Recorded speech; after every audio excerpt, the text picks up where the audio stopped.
Ladies and gentlemen, Mr. Cropper here.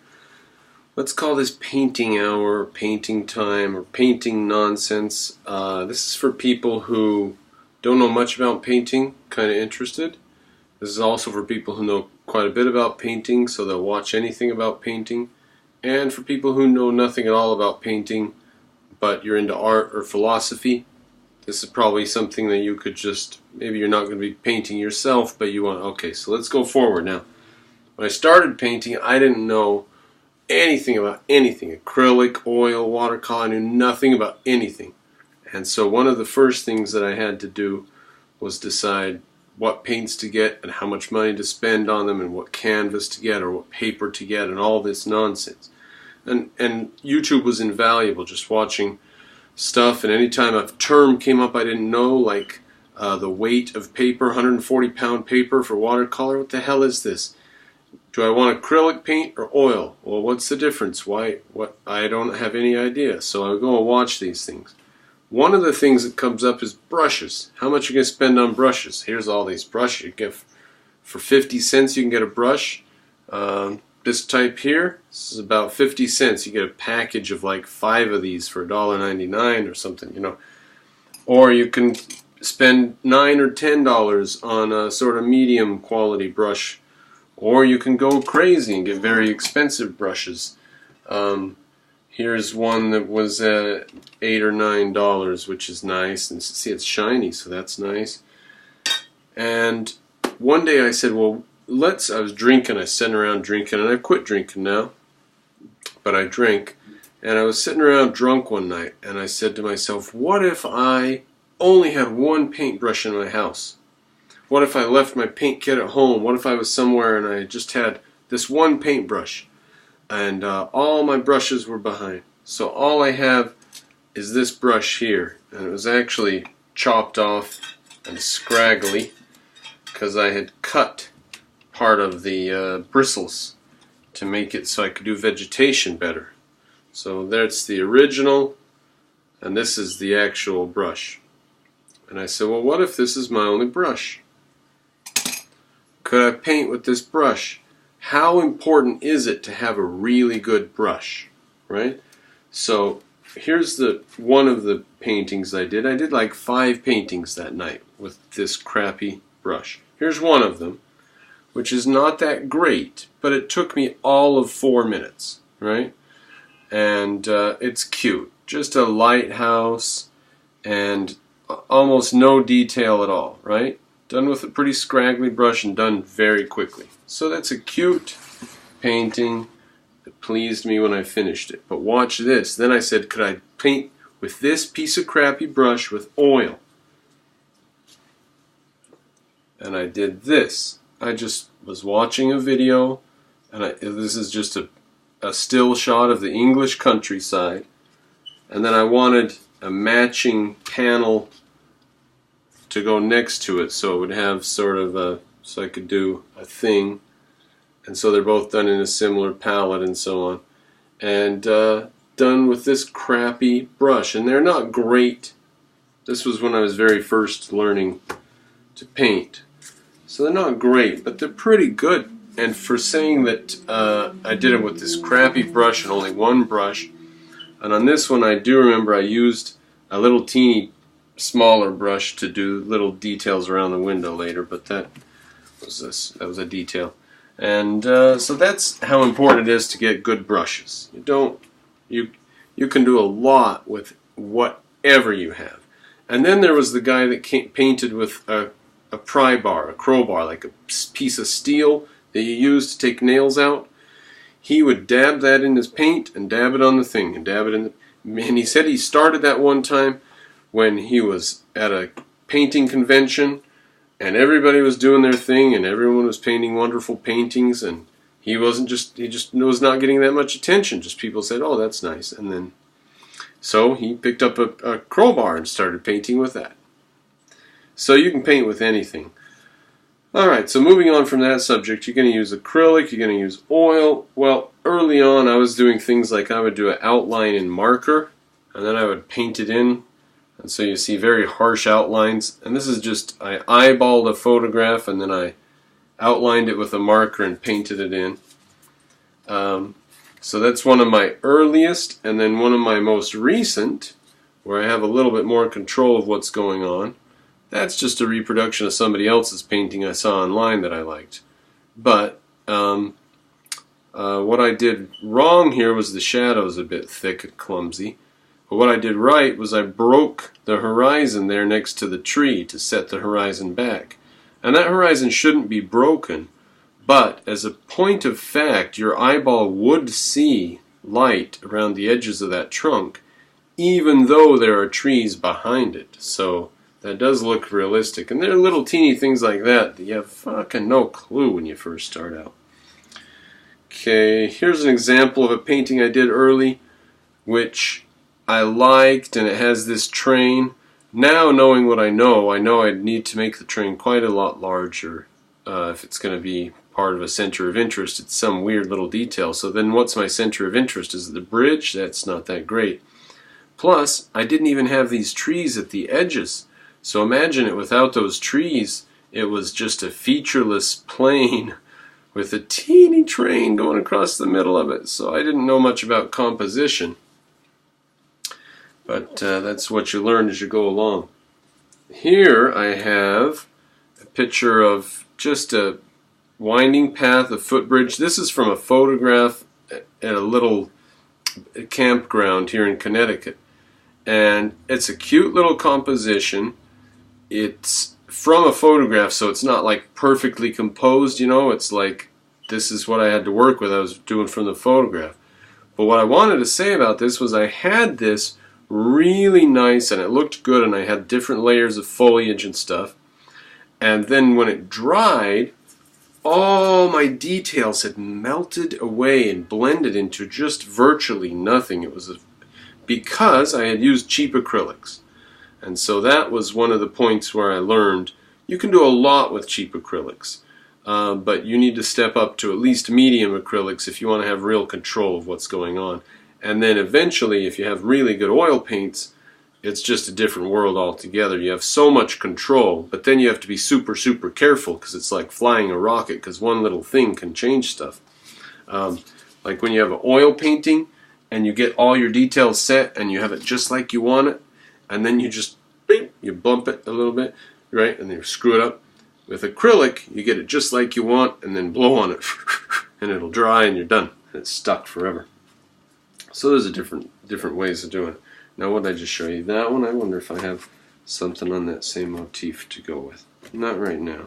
Alright, before we change lanes here, not going to change lanes too much, but I did want a painting of Chinese characters one day. I was just bored of doing landscapes, and I wanted to put something on a canvas. I wanted to go with the brush and do something. So I did some Chinese characters, and I Googled Chinese characters to see what sort of Chinese characters were available.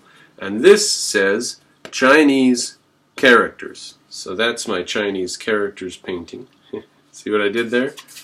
Chinese, and people will say, "Oh, I love your Chinese characters. What does it say?" It says Chinese characters. Alright, now, early on when I was learning to paint, I came across a composition that I rather liked. And it's very simple composition, which is some tree right close to you and overhanging to set your location, and then just whatever, just some hills and stuff. That was a nice composition, and then I saw it done in this form with a tree and a ring of mountains going out into a lake, and that I think is my best version, but I did like 5 versions of this. I did some silly flowers here in the foreground that are cute. The clouds around the mountains give it nice sense of distance, which was hard for me to do. Again, I tried it again in this one, and the clouds are wonky, and this shimmering on the water is wonky, and the water itself here is wonky. And then this one I did again, and for some reason my mountains are really leaning forwards. I could just, fix that with a swap of a brush, a couple bit of here and there. Could fix that. This tree is crap. Holy crap, that's bad. But isn't that a pleasing composition anyway? And so I went crazy and did that a few times. And one thing I learned on that is if you spend a lot of time, put a lot of effort in, and do a really good one, then like this one, quite a lot of effort, pretty good. And then I did 3 or 4 after that, and I went, gee, I got the hang of this, whoop, whoop, whoop. And all of the ones I did after that were not as good, and they had some sort of problem or other.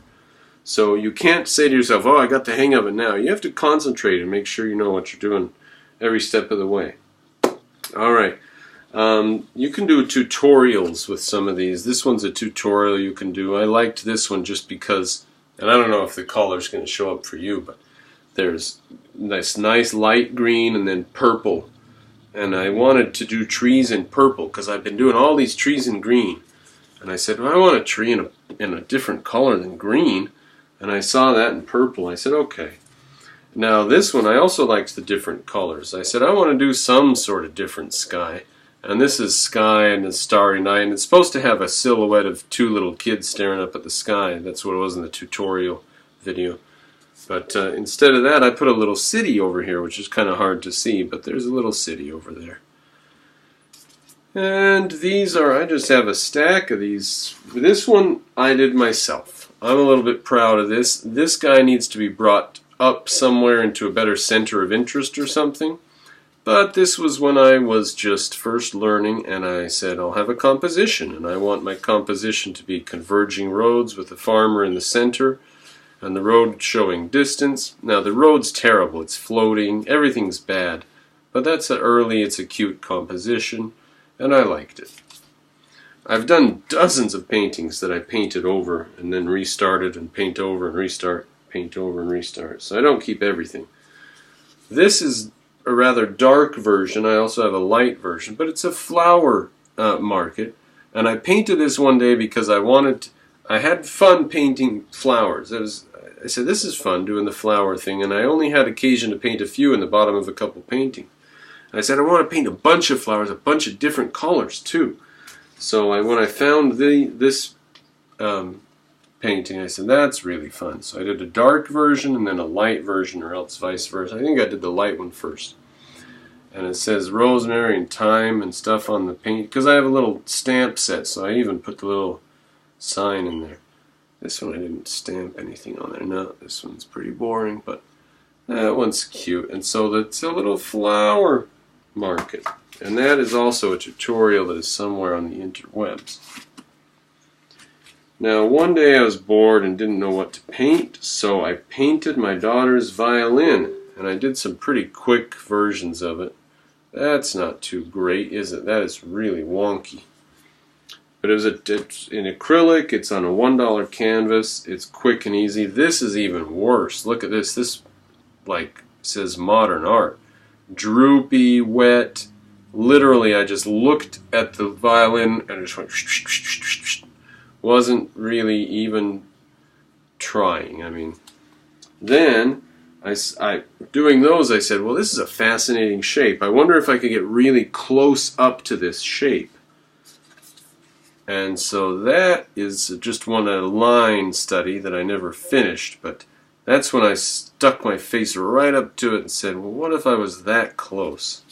So that was fun. Maybe I'll finish that or work on it someday, or maybe it's done. I don't know.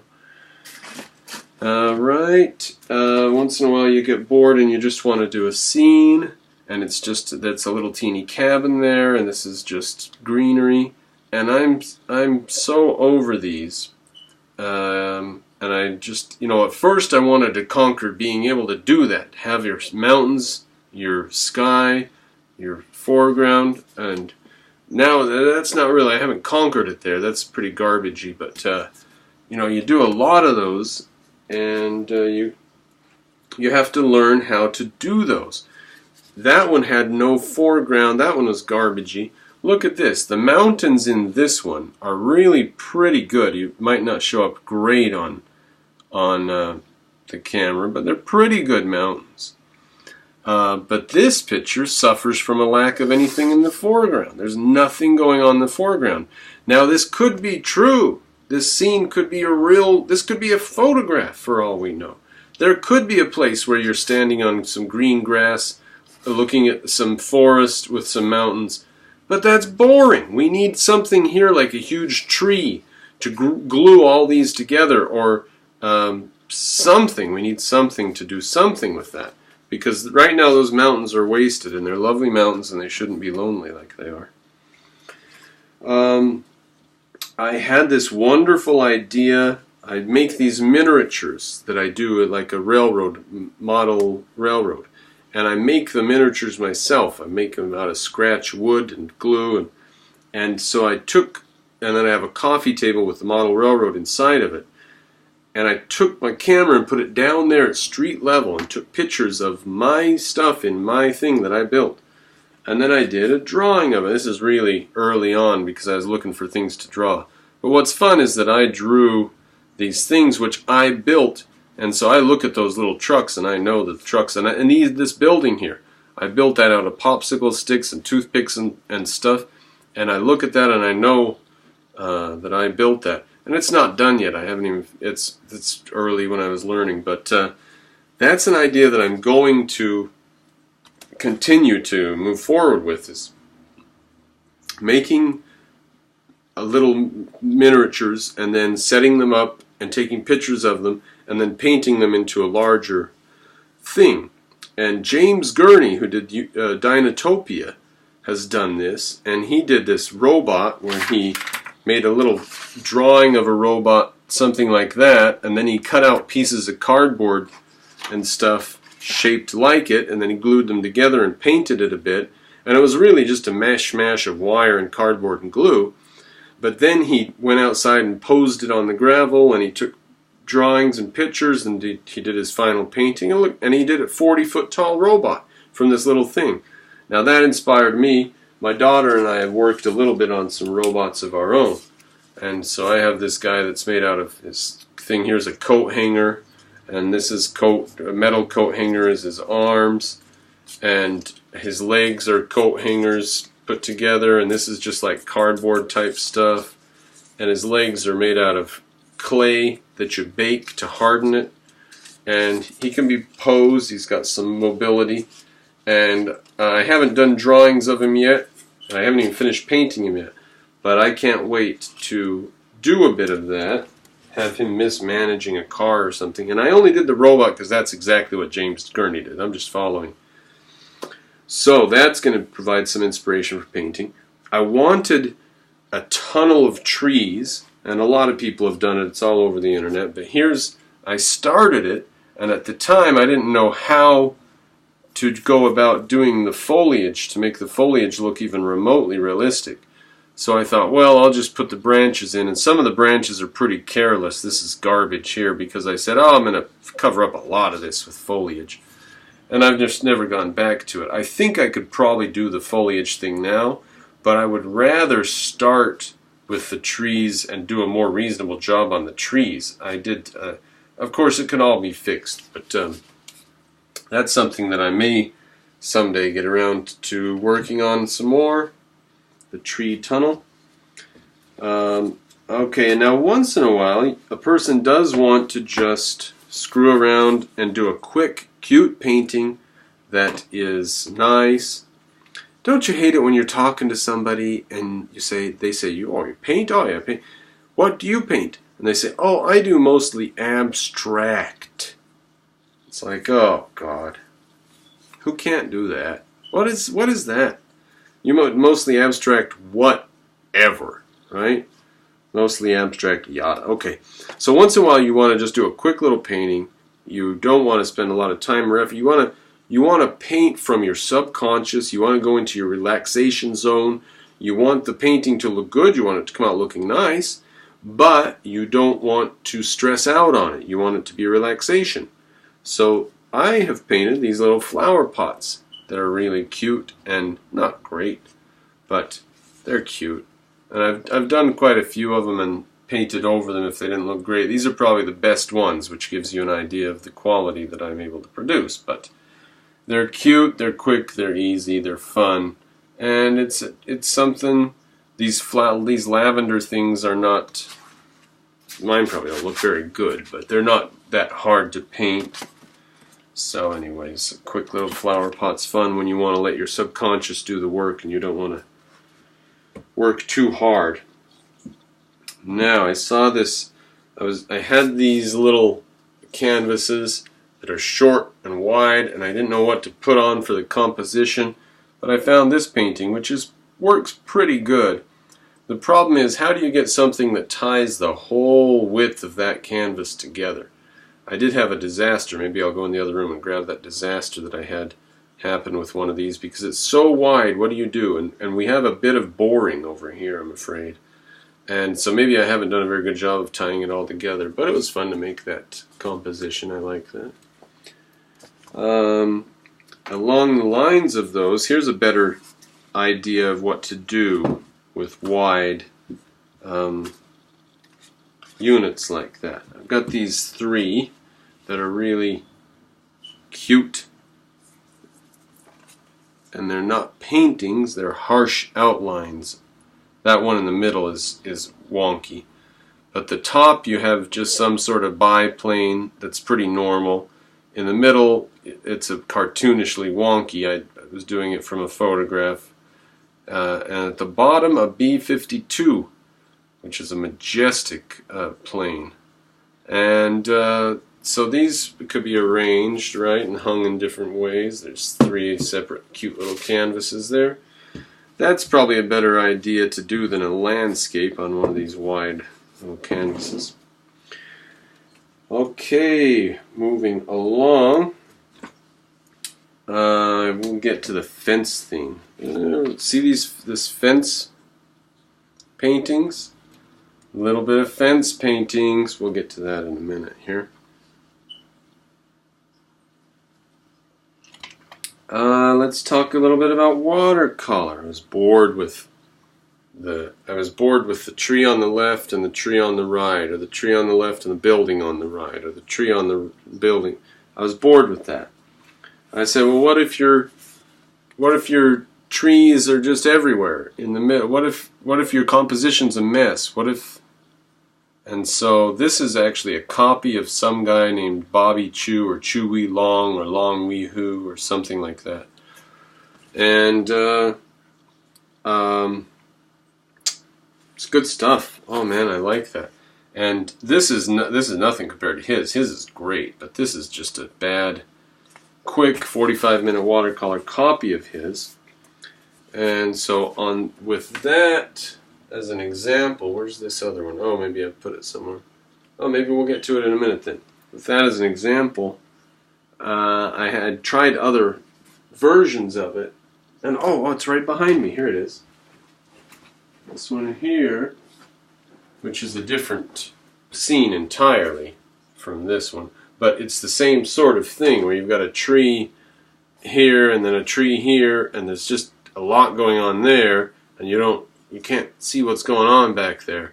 And this is quick. It's done in acrylic, and it's very quick. But I just wanted something where it was a mess right in your face. It was a mess because I was tired of all these clean cut stuck in the 1950s as far as painting was going.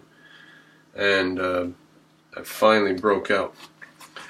Now, so that's that guy, and the next one I think is Tim Wilmot. Yes, I've showed this before in one of my other things. That's a saturated color version of a thing. There's a desaturated version, I think, also. Frankenau, Germany, after we won the war. Let's see, I think I've shown these before, so maybe I don't need to show these. I will show this one because I like it. That's a tutorial that I did online.